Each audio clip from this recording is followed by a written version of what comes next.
Boa noite a todos.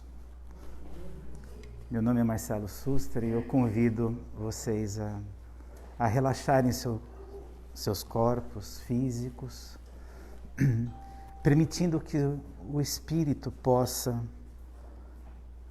asserenar-se, que possamos estar ligados à energia dessa casa, a energia tão boa dessa casa, que foi tão carinhosamente preparada pelo plano espiritual, bem antes da gente chegar aqui. Que possamos, Senhor, aproveitar os ensinamentos que esse Evangelho nos trará essa noite, para que possamos modificar a nossa vida, para que possamos continuar nossa caminhada rumo à evolução. Agradecemos, Senhor.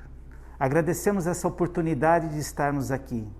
Agradecemos a oportunidade dessa encarnação. Agradecemos por tudo que temos, Senhor. Até pelas dificuldades agradecemos. Porque sabemos, Senhor, que são elas que nos impulsionam para a evolução. Gratidão, Senhor. Que assim seja. Graças a Deus. Conta uma história de um espírito extremamente evoluído que habitava um orbe extremamente alto. Esse espírito era luz. E esse espírito foi designado para uma missão extremamente difícil, até dolorosa. Esse espírito teve que encarnar no mundo primitivo, no mundo de provas e expiações, com uma missão extremamente nobre, que era ensinar o que é o amor. Esse espírito, para poder encarnar num mundo tão pouco evoluído, ele teve que passar por um processo de extrema dor, até física, porque ele era luz e teve que se transformar em matéria densa, que era matéria compatível com esse mundo de baixa evolução. Mas ele cumpriu essa primeira etapa da missão. Ele encarnou nesse mundo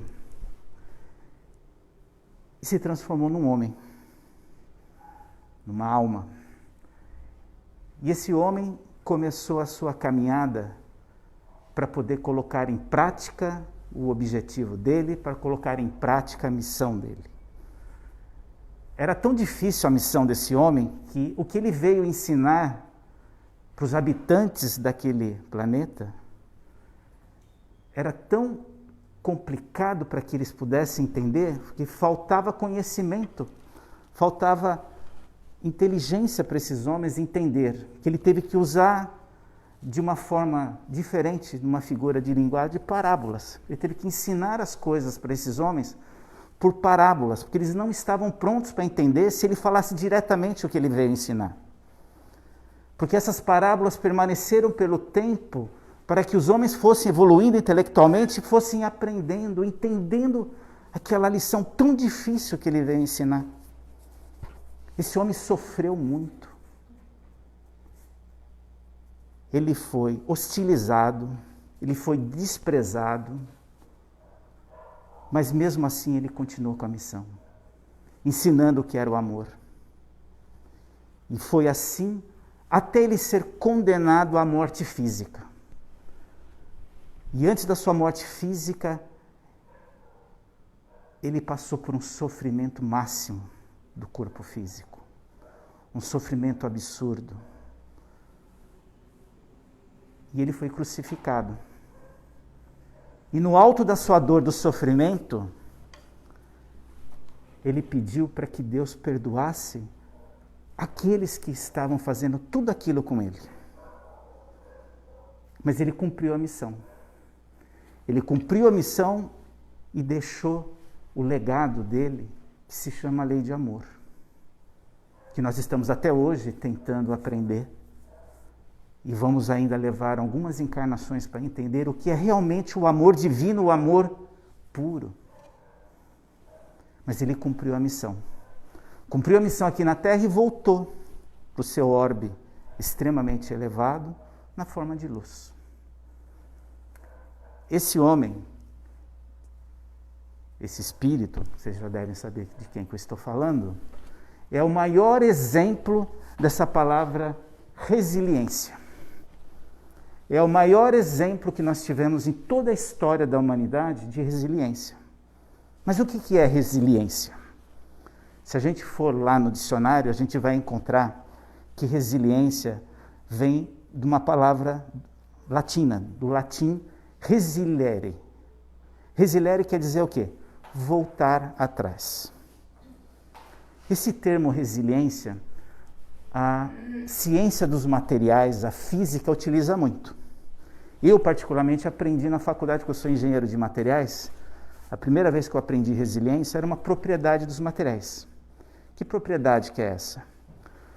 Qualquer material que você aplica uma força nele, ele se deforma, você solta, você alivia essa força, ele volta ao normal. Imagina uma borracha. A gente aperta a borracha, ela se deforma. Mas a hora que eu deixo de apertar essa borracha, ela volta ao normal.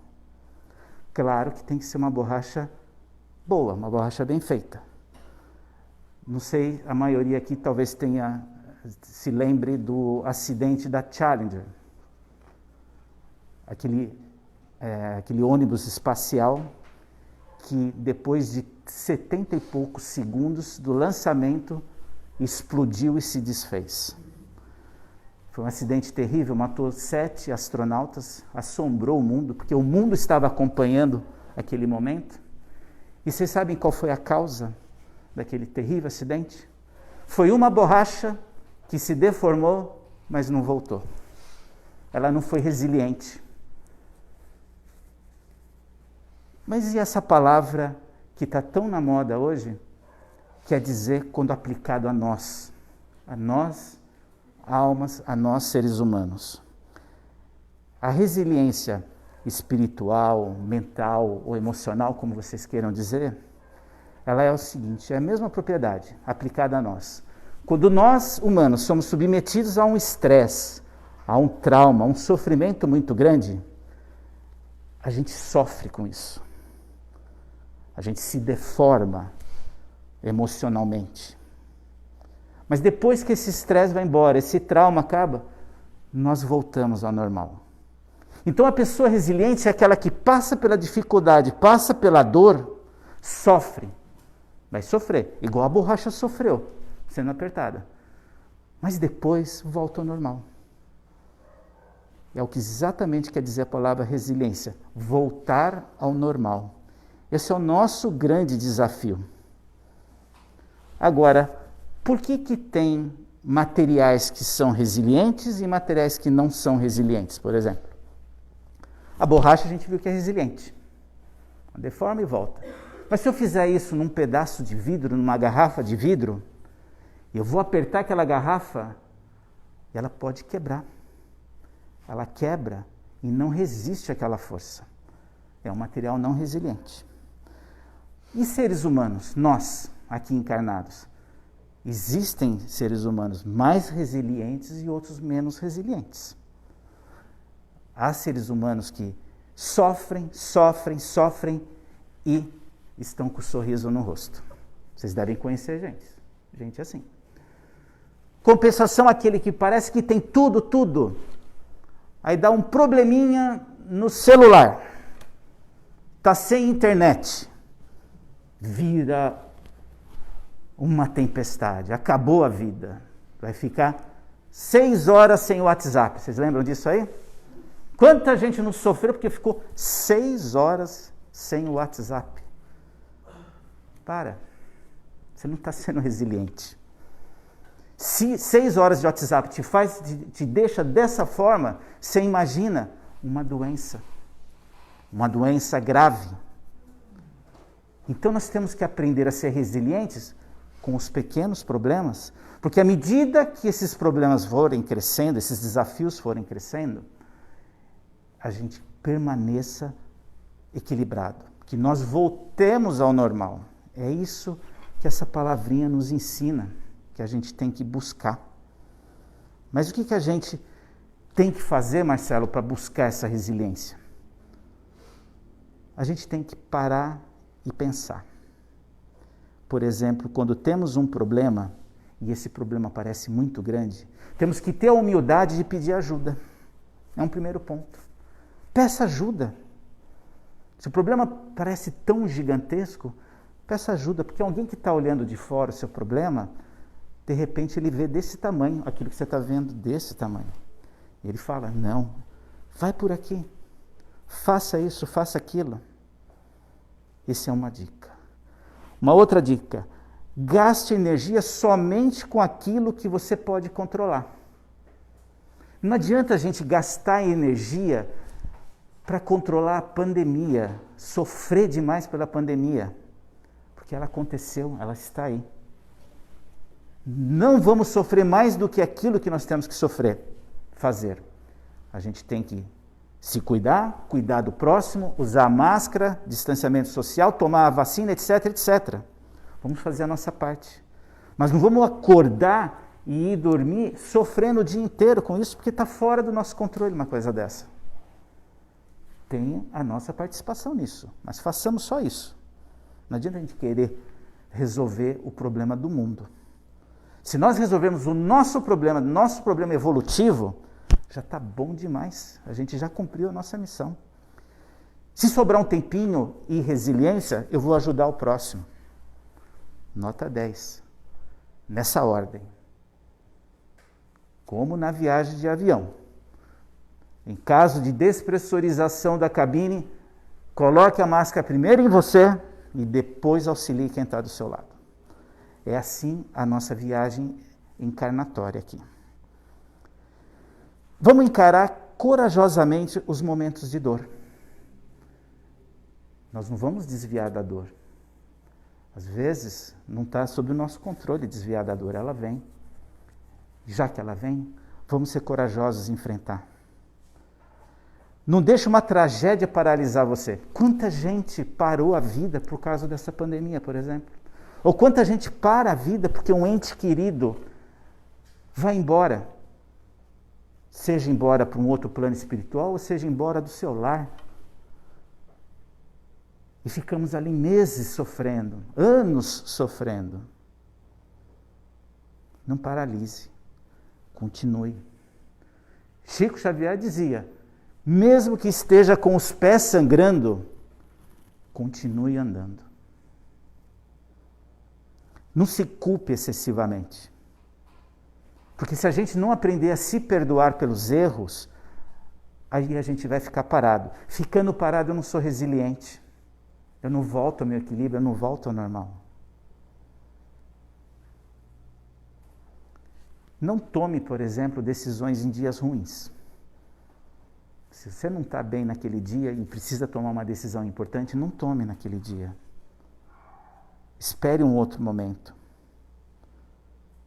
E também nunca caia na tentação de ser o coitado.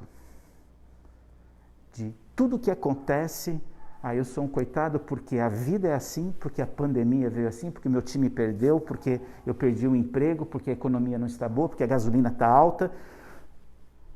Não adianta. Não adianta porque o preço da gasolina não é você que controla. A pandemia também não. A crise econômica também não. Ou as crises familiares que está no outro, você também não controla. Você controla o quê? Qual a única coisa que a gente controla nessa vida? Malemar, é a gente mesmo. E olhe lá. Mas essa a missão, é controlar a gente. É para isso que a gente veio aqui. Porque dor, gente, dor, sofrimento, traumas, problemas, eles vão acontecer. E você sabe que tem que acontecer? Porque imaginem aquela criança que nasce num lar extremamente abonado, rico, em berços de ouro mesmo, que cresce sob a proteção total daquela cúpula econômica, aquela cúpula financeira que protege essa criança não experimenta a falta. Tudo ela tem, e tudo ela tem em excesso. Ela não conhece a economia, ela não conhece comer pouco no almoço para sobrar para o jantar. Ela não conhece fazer pouco hoje porque amanhã talvez não tenha. Ela não conhece. Ela cresce, tudo que ela quer é dado, tudo que ela quer é dado. Será que esses pais estão criando um ser humano resiliente? Quando sair de casa, por algum motivo, essa riqueza for embora, e a riqueza material, do jeito que ela vem fácil, ela pode ir embora fácil. Acho que todos devem ter algum exemplo na família, nos amigos, ou na mídia, né? A gente vê muitos desses exemplos por aí. E é aí que a gente sabe se nós somos resilientes ou não. Porque é fácil a gente ser bonzinho, é fácil a gente ser tranquilo quando está tudo bem. Mas quando o mar está agitado, é aí que a gente sabe se nós estamos equilibrados ou não, se nós temos a resiliência necessária ou não para resistir àqueles problemas. E é assim a vida. Então agradeçamos os problemas que a gente tem, os desafios. Porque a gratidão, ela não é só para as coisas boas. A gente tem que agradecer sempre, a tudo. Porque a primeira coisa que a gente tem que agradecer a hora que acorda, estamos aqui encarnados. Quantos espíritos não estão na fila esperando a reencarnação? E muitos não vão ter a chance de reencarnar enquanto esse mundo é de provas e expiações. Porque a hora que ele transformar para a regeneração, esses espíritos vão perder o lugar na fila. Eles vão ter que ir para outro mundo de provas e expiações, porque não deu tempo dele reencarnar aqui, evoluir e estar no nível de um mundo de regeneração.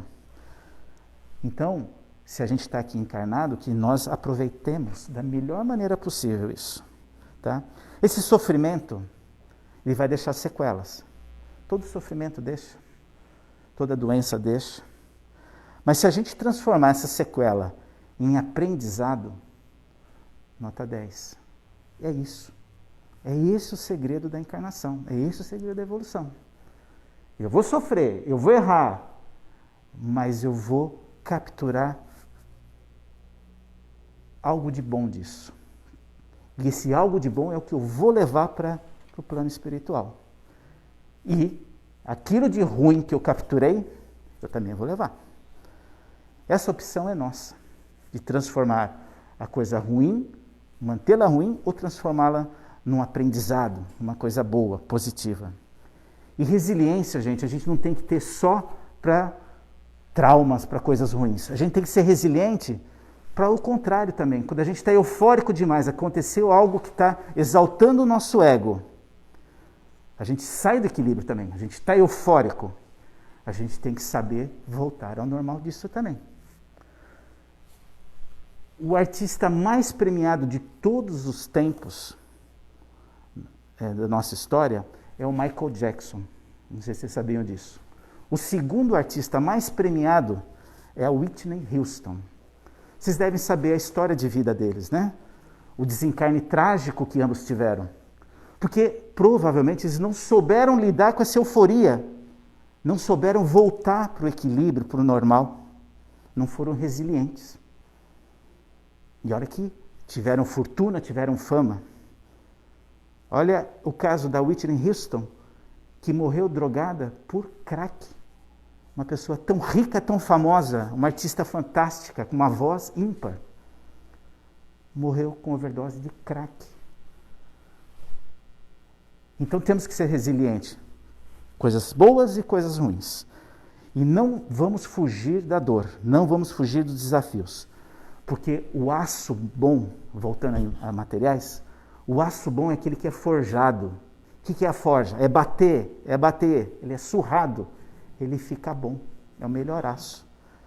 É o aço forjado. Então,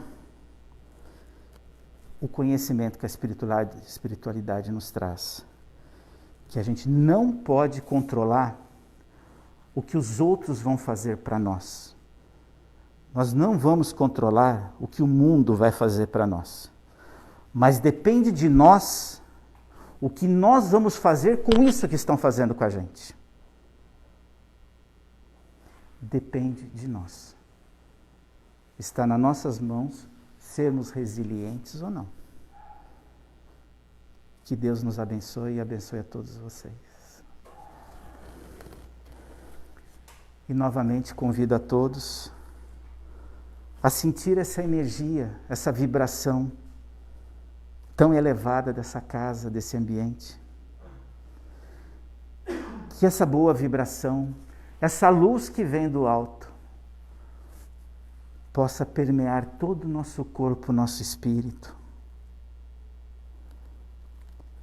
levando toda a negatividade embora e deixando em seu lugar a calma, a serenidade, a força que renova a nossa fé. E com essa fé, vamos continuar a nossa caminhada. E com essa fé, vamos transformar a nossa caminhada num caminho de luz, num caminho de caridade, de ajuda ao próximo. Que assim seja, graças a Deus.